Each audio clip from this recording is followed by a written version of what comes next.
Driver అన్న మన డ్రైవర్కి మరొక్కసారి అవమానించారు. మన డ్రైవర్ని డ్యూటీ నిమిత్తం కర్ణాటక సిరుగుంపకి తీసుకుపోయి నా మాటలు అనేదే కాకుండా డ్రైవర్ మీద చెయ్యి చేసుకున్నారు. చెప్పు తీసుకొని కొట్టారు మన డ్రైవర్ని. అతని జాతి తక్కువ అని జాతితో కూడా దూషించారు. ఏం చేశారు డ్రైవర్లు? ఇష్టం వచ్చినట్టు డ్రైవర్లని ఎవడంటే వాడు దూషించడం, ఎవడంటే వాళ్ళు కొట్టేకి అధికారం ఎవరిచ్చారు? వాళ్ళకంత రైట్స్ ఎవరిచ్చారు? పొట్టకుట్టి కోసం అతని మధు, అతని పేరు, ఇక్కడే కర్నూలులో ఉంటాడు డ్రైవరు, పక్కల విలేజ్. పొట్టకుట్టి కోసం టెంపరీ కార్ డ్రైవర్గా వెళ్తాడు. ఇక్కడ నుంచి కర్నూలు నుంచి కర్ణాటకకి తీసుకువెళ్ళి సిరుగుంపలో వాళ్ళు మందు తాగడం కోసం వాళ్ళ పని అతన్ని మందు పంపించారు బైక్ ఇచ్చి. ఆ బైక్ పంచర్ కావడంతో ఆ పని అతని ఇతనికి ఫోన్ చేశారు, మన డ్రైవర్ మధుకి ఫోన్ చేశారు. అన్న, నా బైక్ పంచర్ అయింది, సార్ చెప్పినాడు నువ్వు కార్ తీసుకురా, సార్ వాళ్ళకి మందు తీసుకురావాలంట అని చెప్పాడు. అవు అలా పని అతనే కదా, పిలిచాడు కదా అని ఇతను కార్ తీసుకొని వెళ్ళాడు. కార్ తీసుకొని మందు తీసుకొని కూడా వచ్చారు. వచ్చినాక మాదిగ లంజ కొడక, నువ్వు ఎవరిని అడిగి కారు తీసుకుపోయినావురా? నీ హరకత ఏంటిరా? నువ్వు నా కారు ముట్టుతావా? నువ్వు ఎవరిని అడిగి తీసిపోయావని నా దూషంగా మాట్లాడు. అంటే చాలా గలీజ్ మాటలు మాట్లాడాడంట. మాటలే కాకుండా చెయ్యి కూడా చేసుకున్నాడు. చెప్పు తీసుకొని కొట్టాడంట మన డ్రైవర్ని. ప్రతి డ్రైవర్ దీన్ని ఖండించాలి. ఇది మన మధుకు జరిగిన అవమానం కాదు, ఇది మన భారతదేశంలో ఉన్న అందరు డ్రైవర్లకు జరిగిన అవమానం.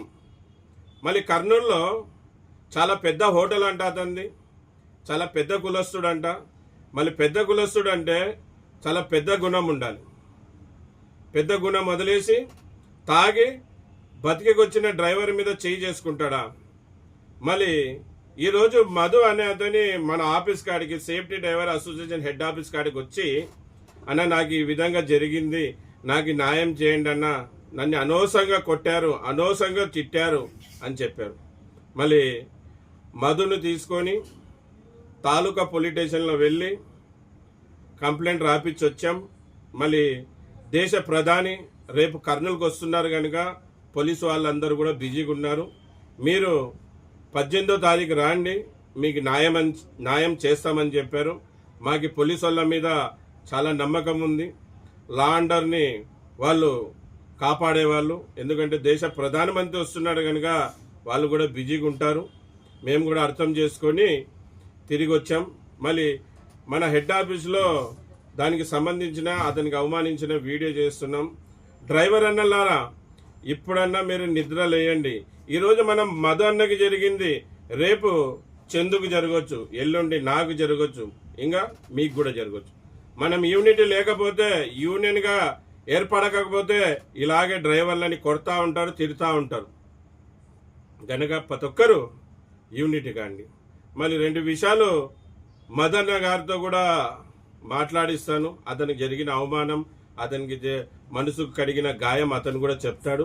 దానికంటే ముందు కూడా ఈ వీడియో ద్వారా కొట్టిన వాళ్ళకి ఒక విషయం తెలియజేయాలనుకుంటున్నాను. సార్, మీరు ఎవరైతే నాకు తెలీదు, మీ హోటల్ పేరు నాకు చెప్పారు, మీ పేరు కూడా చెప్పారు. కానీ వీడియోలో మీ హోటల్ పేరు కానీ మీ పేరు కానీ చెప్పడం పోవడానికి కారణం ఏమంటే, ఎందుకు చెప్పడం లేదంటే, ఆ హోటల్ని నమ్మి నిరుపేద వాళ్ళు చాలామంది పని చేస్తూ ఉంటారు. మాకు హోటల్ ఏమీ అన్యాయం చేయలేదు, ఆ హోటల్ ఓనర్ మీరు అన్యాయం చేశారు. మీరు మా డ్రైవర్కి క్షమాపణ అడగాలి. మా డ్రైవర్ని ఎలాగ కొడతారు సార్ మీరు చెప్పు తీసుకొని? మీకు రైట్స్ ఎవరిచ్చారు? పుట్టించిన తల్లిదండ్రులే చెయ్యి చేసుకోవడం లేదే పిల్లల మీద, మీరు ఎలాగ కొడతారు? మిమ్మల్ని సేఫ్టీ డ్రైవర్ అసోసియేషన్ ఊకే వదిలిపెట్టదు. అతనికి బహిరంగంగా క్షమాపణ చెప్పేంత వరకు మేము వదలం. సేఫ్టీ డ్రైవర్ అసోసియేషన్ తరఫున మీ మీద ఆల్రెడీ ఇప్పుడు స్టేషన్కి వెళ్ళి కేసు పెట్టి వచ్చాం. మళ్ళీ మా లాయర్ గారిని సంప్రదింపులు చేసి మీ మీద కేసు కూడా ఫైల్ చేస్తాం. మళ్ళీ అంత దూరం పోకూడదు అనుకుంటే మీరు మా డ్రైవర్కి మధుకి బహిరంగంగా క్షమాపణ అడగండి. అతన్ని చెప్పు తీసుకొని కొట్టినందుకు క్షమాపణ అడగండి.